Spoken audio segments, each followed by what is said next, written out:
রাধে রাধে বন্ধুরা, আজ রবিবার দুপুরবেলা থেকে ব্লগটা শুরু করছি। এখন প্রায় বাজে 12:30টার মতো। এই রবিবার মানে ভাবো তোমরা ছুটির দিন, কিন্তু আসলেই কি এটা ছুটির দিন? এই দিনেই তো যত রাজ্যের কাজ, এই দিনেই বেশি বেশি রান্না, আরো বাড়তি কাজ, অনেক অনেক জামা কাপড় কাচা।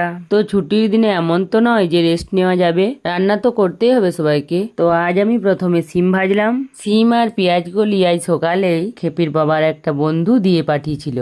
পেঁয়াজকলি আর আলু প্রতিদিনই ভাজা হচ্ছে, তাই আজ পেঁয়াজকলির পোস্ত বানাবো। পেঁয়াজকলির পোস্ত বানানোর জন্য কুচি করে কেটে নেওয়া পেঁয়াজকলিগুলোকে ভালো করে ভেজে নিয়ে পরিমাণ মতো লবণ ও লঙ্কার গুঁড়ো দিয়ে নেড়ে চেড়ে বেটে রাখা পোস্ত দিয়ে 2-3 মিনিটের জন্য ঢাকা দিয়ে রেখে দিলেই পোস্ত রেডি।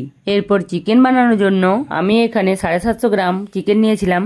আর মশলা বলতে আদা, রসুন, টমেটোর পেস্ট, কুচনো পেঁয়াজ, কাঁচা লঙ্কা আর জিরে বাটা, আর হলুদ, নুন, লঙ্কার গুঁড়ো তো দিতেই হবে। তো আমার এখন চিকেন কষা কমপ্লিট। এরপর জল দিয়ে ফুটিয়ে নিলে রেডি। আজকের ভিডিওটা এতটাই পর্যন্ত। আমার এই ভিডিওটি ভালো লাগলে সবাই একটি লাইক করে দিও। দেখা হচ্ছে অন্য একটি ভিডিওতে।